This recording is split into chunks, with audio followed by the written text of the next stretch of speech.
The power of manifestation, law of attraction, power of positive thinking. আমরা কিভাবে নিজেদের গঠন করব, আমরা কীরকমভাবে চিন্তাধারাকে সাকারাত্মক দিকে ধাবিত করার চেষ্টা করব। আমরা ভালো বিষয়ে চিন্তা করলে আমাদের কি কি উন্নতি হতে পারে, এই বিষয়ে আমাদের নাসরা ভাগবতীয় পতঞ্জলি যোগপীঠের প্রধান শিক্ষক সলিল কুমার মহাশয় পজিটিভিটির কি অপার শক্তি রয়েছে সেই সম্বন্ধে বলেছেন। আমাদের চলার পথে ভালো চিন্তাগুলোকে, সুচিন্তনগুলোকে স্থান দিয়ে আমাদের জীবনকে কিভাবে গড়ে তুলতে পারবো সেই সম্বন্ধে অপূর্ব ব্যাখ্যা করেছেন। বিদগ্ধ জনেরা বলে গেছেন, আমাদের জীবন হচ্ছে জলের মতো, আমরা হলাম জলের মতো। আমাদেরকে যে পাত্রে রাখা হবে সে পাত্রের আকার আমরা ধারণ করব।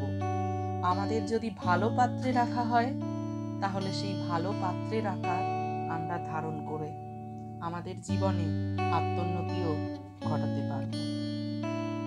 তাকে এবং ভগবানের চিন্তনে সর্বদা নিয়ে চলে।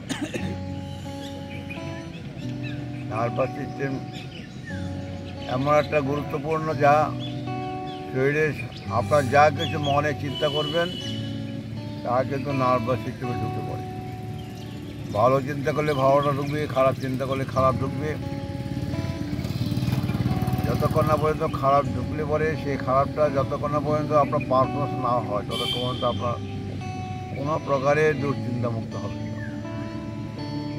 ওই জন্য নার্ভাস সিস্টেমটাকে সর্বদা সুস্থ রাখতে হবে এবং ভগবানের চিন্তন করলে পরে আপনার প্রতিনিয়ত শরীরটা ভালো থাকবে এবং শরীরটা সুস্থ থাকবে। আমাদের এই যে আমরা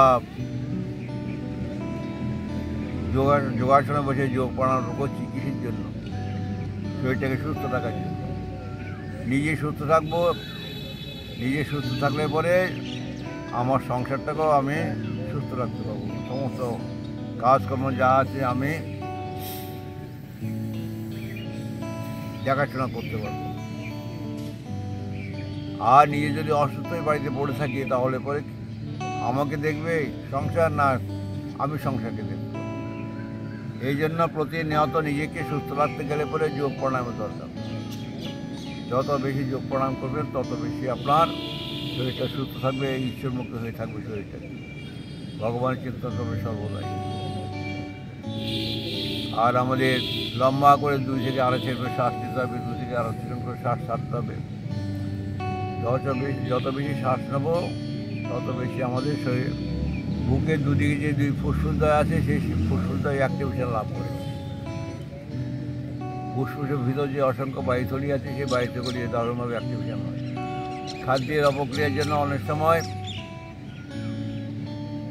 বায়ুথলির মুখগুলি বন্ধ হয়ে থাকে, তখন আমাদের শ্বাস প্রশ্বাসজনিত রোগের সৃষ্টি হয়।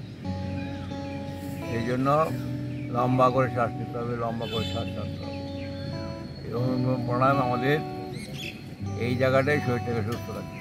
লম্বা করে শ্বাস নেবেন, লম্বা করে শ্বাস ছাড়বেন।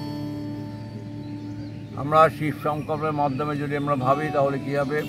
প্রতিনিয়ত আমরা শ্বাসকে ফুল সময় আমাদের বুকের মধ্যে আমরা প্রবেশ করাচ্ছি। বুকে আমাদের যে আধ্যাত্মিক চেতনা আছে, আমাদের যে মনের মধ্যে যে দেহ আত্মা আছে, সেই দেহ আত্মা পাদপদ্মে আমাদের পুরোটা সমর্পিত হয়। আর প্রতিনিয়ত সমর্পিত হচ্ছে, প্রতিনিয়ত আমরা তাকে সুস্থ রাখছি পূজার মাধ্যমে। এইভাবে আমাদের প্রতিনিয়ত আমাদের করতে হবে। ভাবতে হবে যে আমাদের দেহ আত্মাকে আমরা সর্বদা প্রতিনিয়ত এইভাবে আমরা নিবেদন করে যাচ্ছি পুরুষ। আর আমরা সর্বদাই কিন্তু ভাবতে থাকবো যে আমাদের শরীর সর্বদাই ভালো থাকবে, সর্বদা ভালো থাকবে, সর্বদা ভালো চিন্তা করবে। খারাপ চিন্তা করলে খারাপটাই ঢুকে পড়বে শরীরের ভিতরে। এই জন্য যোগাসনে বসলে পরে সেই প্রত্যেকটা যোগাসনে যারা যোগী তারা কিন্তু ভগবানের চিন্তন করতে করতেই তারা শরীরটাকে সর্বদা নিয়ত রাখে। করতে থাকবো অরুণ পাড়া। 2 থেকে 2.5 সেকেন্ড করে শ্বাস নেবেন, 2 থেকে 2.5 সেকেন্ড করে শ্বাস ছাড়বেন।